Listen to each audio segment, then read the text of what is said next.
Hello friend, आप सबको मेरे यूट्यूब चैनल में हार्दिक अभिनंदन है, स्वागत है।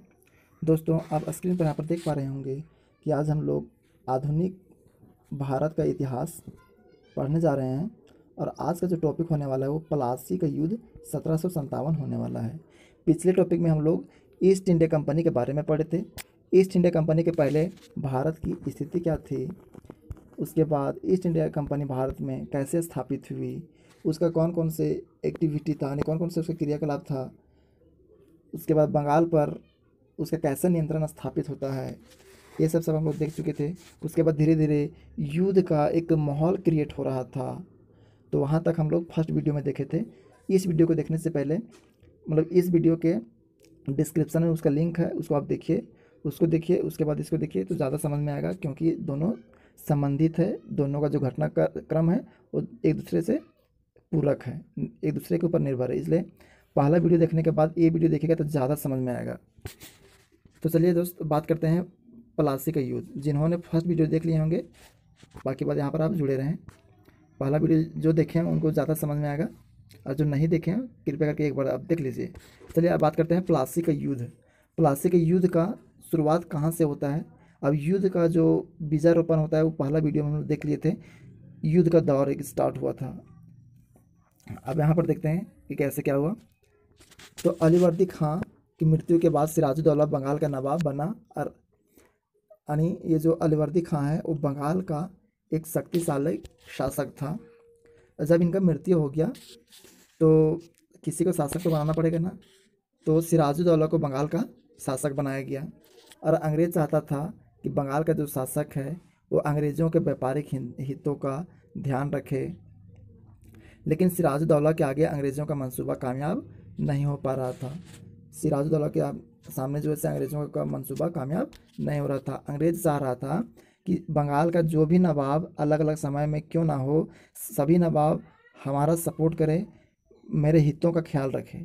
लेकिन सिराजुद्दौला के सामने उसका एक भी नहीं चली। जब सिराजुद्दौला अंग्रेज़ का सपोर्ट खुल करके नहीं किया, अंग्रेज़ जिस तरह से चाह रहा था मनमानी ढंग से सपोर्ट करवाना बंगाल के नवाब से, वैसा सिराजुद्दौला नहीं किया, उसके खिलाफ आ गया। तब अंग्रेज़ ने कूटनीति स्टार्ट कर दिया। और वो क्या करना शुरू कर दिया, तो एक साथ एक तरफ वो नवाब का जो विरोधी था, यानी सिराजुद्दौला का अगर कोई विरोधी होगा और उसका कोई दुश्मन होगा, उसके विरोधी को और उसके शत्रुओं को पहचानना शुरू कर दिया और उसको अपने यहाँ पर शरण देना शुरू कर दिया। तो दूसरी तरफ वो सिराजुद्दौला के खिलाफ राजनीतिक षड्यंत्र भी करना शुरू कर दिया। अब देखिए, एक सपोर्ट नहीं किया, अंग्रेज़ के खिलाफ गया, तो अंग्रेज़ सिराजुद्दौला के विरोधी को जमा करना शुरू कर दिया, शत्रुओं को अपने यहाँ शरण देना शुरू कर दिया और सिराजुद्दौला के खिलाफ राजनीतिक षड्यंत्र करना शुरू कर दिया कि किस तरह से सिराजुद्दौला को नवाब के पद से हटाया जाए। परंतु अंग्रेज़ों को इसमें कामयाबी नहीं मिल पा रही थी। अंग्रेज़ को नियंत्रित करके रखा था सिराजुद्दौला। सिराजुद्दौला जो है अंग्रेज़ के सामने झुकने का प्रयास नहीं कर रहा था। आगे इसी बीच सिराजुद्दौला ने भी अंग्रेज़ों पर दबाव डालना शुरू कर दिया। जब सिराजुद्दौला देखा कि वो जो अंग्रेज़ जो है सो हमारे खिलाफ षड्यंत्र रच रहा है, मेरे विरोधियों और शत्रुओं को शरण दे रहा है और हम मेरे खिलाफ षड्यंत्र रच रहा है, तो सिराजुद्दौला भी सख्त हो गया और अंग्रेज़ों पर दबाव डालना प्रारंभ कर दिया। और उसने आदेश जारी किया कि कंपनी उसके राजनीतिक मामलों में हस्तक्षेप ना करे। कंपनी यानी जो अंग्रेज़ के बारे में बोल रहा है, ईस्ट इंडिया कंपनी के बारे में बोल रहा है कि जो ईस्ट इंडिया कंपनी जो है सिराजुद्दौला के ऊपर अर्थात बंगाल के नवाब के ऊपर जो दबाव डालने का प्रयास कर रहा है, तो वो समझ लीजिए राजनीतिक मामलों में हस्तक्षेप कर रहा है। तो सिराजुद्दौला सख्त रूप अपनाया और उसको आदेश दे दिया कि कंपनी नवाब के राजनीतिक मामलों में हस्तक्षेप ना करे। इसके अलावा किलाबंदी रोके, यानी जो कंपनी जब मनमानी ढंग से किलाबंदी कर रहा है उसको रोको, और कंपनी जो टैक्स बकाया हुआ है उस टैक्स को नवाब को दो, अर्थात सिराजुद्दौला को दो, बंगाल के नवाब को टैक्स भरो, यानी फ्री में तुमको यहाँ पर व्यापार करने नहीं दिया जाएगा। किलाबंदी जो कर रहा है मनमानी ढंग से वो रोको, टैक्स भरो और राजनीतिक मामलों में हस्तक्षेप नहीं करो। जब इस तरह का पाबंदी लगा दिया सिराजुद्दौला ने, तो अंग्रेज़ों और बंगाल के नवाब के बीच में संघर्ष यानी टकराहट बढ़ने लगा।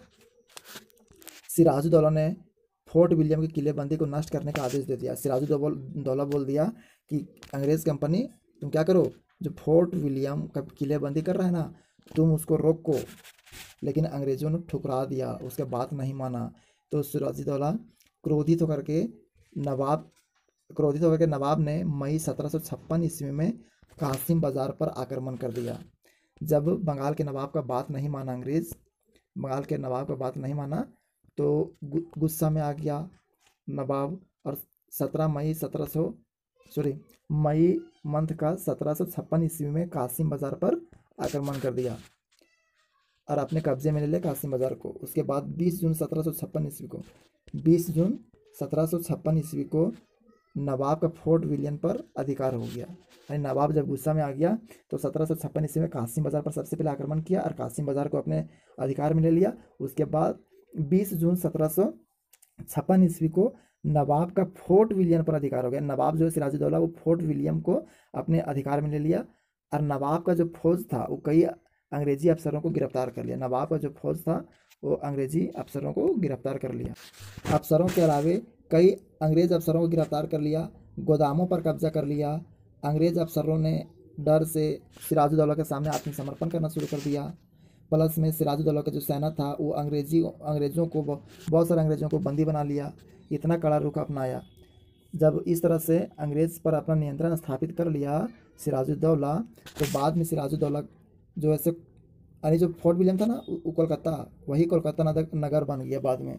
तो ये जो कोलकाता यानी फोर्ट विलियम पर आक्रमण कर दिया, उसके अपने कब्जे में ले लिया, कासिम बाजार को अपने कब्जे में ले लिया। तो इस कोलकाता को मनिक चंद को सौंप के चला गया। मनिक चंद था, उसको बोल दिया कि कोलकाता तुम्हारे जिम्मे में रहा, इसका सुरक्षा करना और इसका देखभाल करना मनिक चंद का काम रहा। एक कौन बोल दिया? सिराजुद्दौला बोल दिया। और सिराजुद्दौला कहाँ चला गया? तो नवाब का उस समय राजधानी था मुर्शिदाबाद। जिस समय सिराजुद्दौला शासन कर रहा था उसमें बंगाल का राजधानी था मुर्शिदाबाद। तो सिराजुद्दौला मुर्शिदाबाद चला गया कोलकाता मनिक चंद को सौंप करके कि इसका देख रेख तुम करो। आगे बात करते हैं। जब इस घटना का जानकारी मद्रास पहुंच गया तो अंग्रेज गुस्सा गया, क्रोधित होकर गया। यानी सिराजुद्दौला का जो ये सख्त रूप अपनाया, सिराजुद्दौला अंग्रेजों का एक नहीं चलने दिया।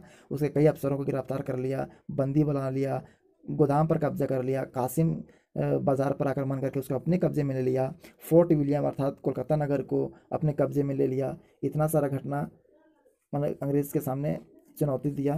तो मद्रास में जो अंग्रेज़ी सेना थी, जब मद्रास पहुंचा समाचार कि सिराजुद्दौला अंग्रेज़ों का ये हाल किया है, तो अंग्रेज़ क्रोधित हो गया और वो नवाब को सबक सिखाने के लिए योजना बनाने लगा।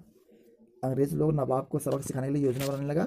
इसके लिए रॉबर्ट क्लाइव के नेतृत्व में थल एवं नौसेना ने कलकत्ता की ओर प्रस्थान किया। रॉबर्ट क्लाइव के नेतृत्व में थल सेना और नौसेना कलकत्ता आया और कलकत्ता आने के बाद पहले वहाँ की स्थिति के बारे में समझने का प्रयास किया। डायरेक्ट अटैक नहीं किया। सबसे पहले वहाँ की स्थिति समझा कि क्या हाल है। तो उसको पता चला कि सिराजुद्दौला एक सख्त रूप अपनाया है। तो रॉबर्ट क्लाइव कैसे किया? समझदारी से काम लिया। वो आक्रमण नहीं करके सबसे पहले वो कैसे किया?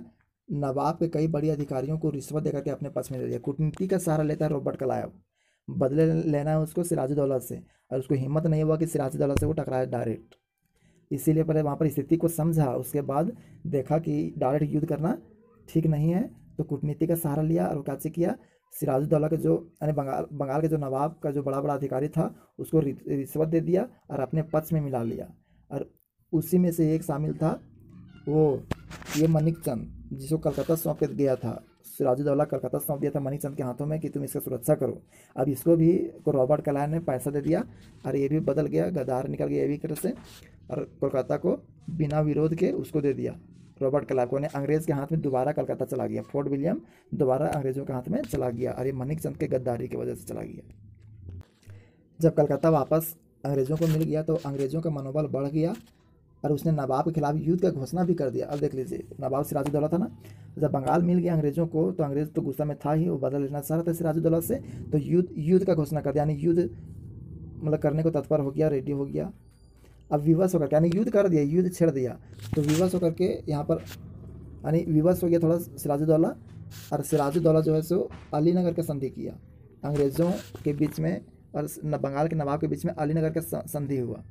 और इस संधि में क्या चीज़ हुआ कि मुगल के जो सम्राट था फर्रुखसियार, वो अंग्रेज़ों को व्यापारिक सुविधा दिया था। जितना सारा व्यापारिक सुविधा था वो सारा सुविधा सिराजुद्दौला को वापस करना पड़ा। अभी कोलकाता पर अटैक किया था, कासिम बाजार पर अटैक किया था, गोदाम को सील कर लिया था, गोदाम पर मतलब गोदाम को कब्जा कर लिया था, बहुत सारे सैनिकों को बंदी बना लिया था, ये सारे को छोड़ना पड़ा, ये अलीनगर के संधि के आधार पर। अब ये जब संधि हुआ, सिराजुद्दौला सारा कुछ अंग्रेज़ों को वापस कर दिया, फिर भी दोनों के बीच में कड़ा विरोध चलता रहा। अंग्रेज़ नवाब के विरुद्ध षड्यंत्र करता रहा और नवाब भी अंग्रेज़ों को लेकर के सजग था। यानी अंग्रेज़ जो है नवाब के खिलाफ षड्यंत्र कर रहा है और नवाब भी जान रहा है, यानी अंग्रेज़ जो है नवाब के खिलाफ षड्यंत्र कर रहा है और नवाब भी जान रहा है कि ये जो अंग्रेज़ है वो सांप है, कभी भी डस सकता है, इसलिए सतर्क था कि कभी भी आक्रमण करेगा अंग्रेज़ तो हम इसका कड़ा जवाब देंगे। अब देखिए स्थिति तो इतना गंभीर हो गया, दोनों के बीच में तो कड़ा मनमुटाव हो गया। अब इसका क्या परिणाम होता है सो देखिए, होता ये है कि 23 जून 1757 ईस्वी को मुर्शिदाबाद के दक्षिण में, बात है 23 जून 1757 ईस्वी को मुर्शिदाबाद जो कि सिराजुद्दौला का राजधानी था, उसके दक्षिण में 22 मील की दूरी पर, मुर्शिदाबाद के 22 मील की दूरी पर स्थित था एक पलासी नाम का स्थान। 27 जून 1757 ईस्वी को मुर्शिदाबाद के दक्षिण में 22 मील की दूरी पर स्थित था पलासी नाम का स्थान। वहाँ पर सिराजुद्दौला और रॉबर्ट क्लाइव के नेतृत्व में अंग्रेजी सेना के बीच में युद्ध हो गया। सिराजुद्दौला और रॉबर्ट क्लाइव के नेतृत्व में अंग्रेज सेना के बीच में लड़ाई हो गया और यहाँ पर सिराजुद्दौला का जो सेनापति था मीर जाफ़र, और यही मीर जाफ़र के अंडर में, इसके नियंत्रण में सब सेना था, सेना का पति था ना, सेनापति था। तो ये क्या हुआ, जब युद्ध छिड़ गया तो ये मीर जाफ़र सिराजुद्दौला के साथ में बड़ा विश्वासघात करता है और ये जब युद्ध स्टार्ट होता है तो मीर जाफ़र क्या करता है, सेना को युद्ध में नहीं भेजता है, लड़ने नहीं भेजता है, मना कर देता है। तो इसलिए सिराजुद्दौला का मुट्ठी भर सेना का सामना अंग्रेज़ करता है और बहुत ही आसानी से, मजाक मजाक में बहुत ही आसानी से सिराजुद्दौला को हरा देता है, परास्त कर देता है मीर जाफ़र के विश्वासघात और गद्दारी के कारण। इस प्रकार से प्लासी के युद्ध में अंग्रेज़ों का विजय होता है और सिराजुद्दौला का हार होता है और यहाँ से भारत पर पहला कदम जमा लेता है, अपना वर्चस्व को दिखा देता है अंग्रेज़ कि देखिए आपका मतलब भारत के राजनीतिक स्थिति, मतलब राजनीति में हस्तक्षेप कर रहा है और वहाँ से भारत के छोटे छोटे राज्यों को जीतना शुरू करता है। यानी ये पहला कदम था भारत को गुलाम करने का। अब ये जो युद्ध हुआ वो नाम मात्र का युद्ध था और ये कुछ ही घंटों में युद्ध खत्म हो गया और आसानी से एक तरफा युद्ध में अंग्रेज जीत गया, रॉबर्ट क्लाइव सिराजुद्दौला को हरा दिया। तो ये था प्लासी का युद्ध। अब देखेंगे बक्सर का युद्ध। दोस्तों वीडियो में बने रहें, अभी प्लासी का युद्ध समाप्त हुआ है और यही घटनाक्रम को बक्सर के युद्ध में जोड़ा हुआ है, इसलिए बक्सर के युद्ध साथ में आप देख लीजिए दोस्तों। अब बक्सर का युद्ध ये 1764 में हुआ, 1757 में हुआ कौन, प्लासी का युद्ध। अब कुछ दिन तक स्थिति थोड़ा सा शांत रहता है, उसके बाद फिर से देखिए क्या स्थिति होता है। बक्सर का युद्ध कैसे स्टार्ट होता है सो देखिए आप। बोलता है कि प्लासी युद्ध के बाद सिराजुद्दौला की हत्या कर दी जाती है। प्लासी का युद्ध जब होता है ना तो उसमें सिराजुद्दौला जब हार जाता है तो उसको हत्या कर दिया जाता है और मीर जाफ़र को बंगाल का नवाब बना दिया जाता है। ये जो यही मीर जाफ़र था जो कि सिराजुद्दौला का सेनापति था और यही गद्दारी किया था, अंग्रेज़ों का सपोर्ट किया था और अंग्रेज़ों का सपोर्ट करने की वजह से इसको बंगाल का नवाब बना दिया गया। यानी जब सिराजुद्दौला मर गया ना तो बंगाल का नवाब किसी को बनाना चाहिए, तो मीर जाफ़र जो है उसका नवाब बन गया, अंग्रेज़ बना दिया। अब बोलता भारत में कंपनी की यह जीत बहुत मायने रखती है। यानी 1757 का जो युद्ध हुआ, प्लासी का युद्ध हुआ, उसमें कंपनी का फ़ायदा हुआ, यानी देश में उसका पहला कदम स्थापित हो गया, देश को गुलाम यहीं से करना शुरू करेगा। तो पहला हार था ये इंडिया का। अब बोलता है कि कंपनी मीर जाफ़र को कठपुतली शासक समझ रहा था, परंतु धीरे धीरे कंपनी को महसूस हुआ कि मीर जाफ़र भी अंग्रेज़ों के हितों का ध्यान नहीं रख रहा है, व्यापारी कंपनी का ध्यान नहीं रख रहा है, इसके व्यापार को लाभ नहीं पहुंचा रहा है। तो ये जब उसका हितों का ध्यान नहीं रखा मीर जाफ़र भी, तो अंग्रेज़ समझ गया, तो उसको कैसे कर दिया, उसको बर्खास्त कर दिया। वो कठपुतली शासक था तो उसको हटा दिया और फिर कैसे किया, मीर जाफ़र को हटा करके मीर कासिम को बंगाल का नवाब बना दिया। जब मीर कासिम भी बाद में अंग्रेज़ों के सभी बात को मानने से इनकार करने लगा तो अंग्रेज उसके खिलाफ भी साजिश करने लग गया। मीर कासिम भी जब बंगाल का नवाब बना, मीर जाफ़र को हटा दिया तो मीर कासिम को बनाया, तो मीर कासिम भी बाद में अंग्रेज़ों की सभी बात को नहीं मानने लगा। क्यों मानेगा, भारत का देश है, बंगाल है, मीर कासिम मतलब ये लोग का है। अब ये जो कंपनी जो अब व्यापार करने के लिए आया है वो यहाँ पर मनमानी करना चाहेगा तो ये लोग क्यों मानेगा। इसीलिए जब नहीं मान रहा था तो अंग्रेज़ भी इसके खिलाफ, मीर कासिम के खिलाफ षड्यंत्र करना शुरू कर दिया। और बाद में फिर से कैसे करता है, मीर कासिम को हटा देता है और जुलाई मंथ के 1763 ईस्वी में मीर जाफर को दोबारा बंगाल के नवाब के पद पर बैठा देता है और दूसरी तरफ मीर कासिम के खिलाफ युद्ध छेड़ देता है अंग्रेज़ लोग। अब यही युद्ध इतिहास में बक्सर के युद्ध के नाम से जाना जाता है। अंग्रेज़ों और मीर कासिम के बीच में बक्सर का युद्ध हुआ और बक्सर का जो युद्ध हुआ वो मतलब 22 अक्टूबर 1764 ईस्वी को हुआ। 22 अक्टूबर 1764 ईस्वी को हुआ बक्सर में। अब ये जान लीजिए कि बक्सर के युद्ध में मीर कासिम की तरफ से कौन कौन सपोर्ट में था। तो मीर कासिम की ओर से मुग़ल शासक शाह आलम द्वितीय था, मुग़ल शासक शाह आलम द्वितीय था, अवध का नवाब शुजाउद्दौला था और खुद बंगाल के नवाब मीर कासिम था। एक साइड में मुग़ल शासक शाह आलम द्वितीय था और दूसरी साइड में अवध का नवाब शुजाउद्दौला था और बंगाल का नवाब मीर कासिम था और दूसरे साइड में अंग्रेज़ का मुनरो था। अब इसके बीच में ये बक्सर का युद्ध होता है। एक बार आप समझ लीजिए, बक्सर के युद्ध में मुग़ल शासक शाह आलम द्वितीय, अवध के नवाब शुजाउद्दौला और बंगाल का नवाब मीर कासिम था। तो दूसरी तरफ अंग्रेज़ का सेना का जो नेतृत्व कर रहा था वो कैप्टन मुनरो था।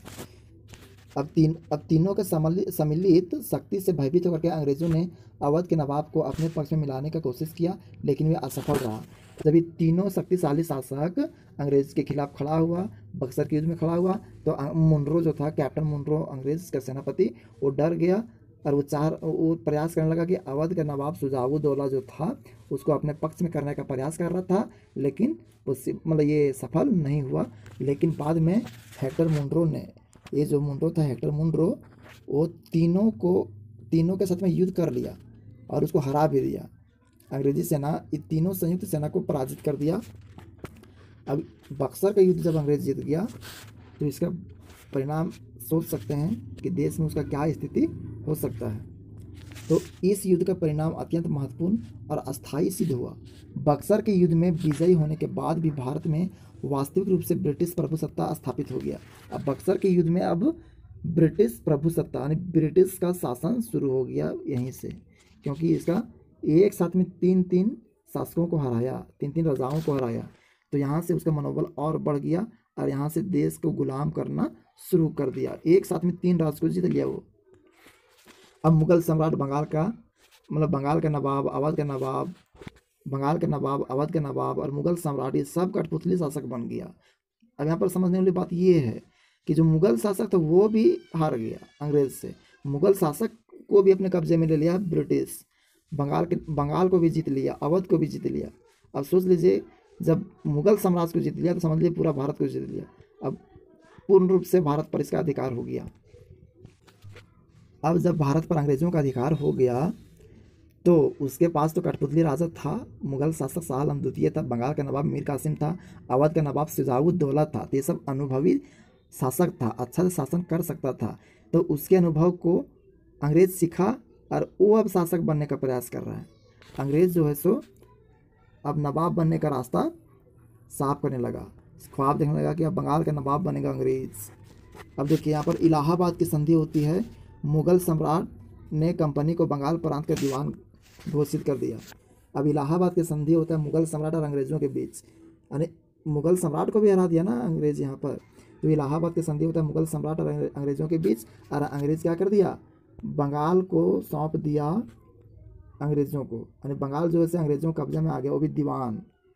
अब यहाँ पर जो टैक्स था भारी मात्रा में, जो राजा जो टैक्स लेता, नवाब जो टैक्स लेता था, जो इनकम होता था, अब वो नवाब के हाथ से चला गया। अब जो टैक्स आएगा, राजस्व जो आएगा, वो सब कंपनी के एक अधिकार में और नियंत्रण में चला गया। कंपनी का फ़ायदा होने लगा, अब सब उसका गुलाम के टाइप का हो गया नवाब लोग। अब कंपनी के इतिहास में वैधानिक आर्थिक व्यापार का युग समाप्त हो गया और राजनीतिक सत्ता के अंतर्गत राजकीय राजस्व के साथ व्यापार का भी युग प्रारंभ हो गया। अब राज भी करने लगा और राज्य में जितना भी फायदा होता था अब वो अंग्रेज का होने लगा। राजस्व से जो फायदा हुआ अंग्रेज का होने लगा और अंग्रेज व्यापार भी करने लगा। अब इस तरह से भारत जो है से गुलामी की जंजीर में यहीं से जकड़ना शुरू होता है। तो दोस्त, इस वीडियो में 2 इम्पोर्टेंट टॉपिक हम लोग देखें, प्लासी का युद्ध देखें और बक्सर का युद्ध देखें। आप साहित्य ज्ञान सागर चैनल से जुड़े हुए हैं अगर आप सब्सक्राइब नहीं किए तो कृपया करके आप मेरे चैनल को सब्सक्राइब कीजिए और अच्छे अच्छे वीडियो, ज्ञानवर्धक वीडियो, कम आपके प्रतियोगिता यानी प्रतियोगी परीक्षा में जो प्रश्न आएंगे वो इन महत्वपूर्ण टॉपिकों से आएंगे और आने वाले बहुत से टॉपिक में आप सबों के लिए लाऊंगा, जो कि आपके परीक्षा के लिए, आपकी परीक्षा को आसान बनाएगी, आपकी तैयारी को आसान बनाएगी। तब तक के लिए धन्यवाद दोस्त, फिर मिलेंगे नए वीडियो में नए टॉपिक के साथ। आप फर्स्ट वीडियो देख लीजिए।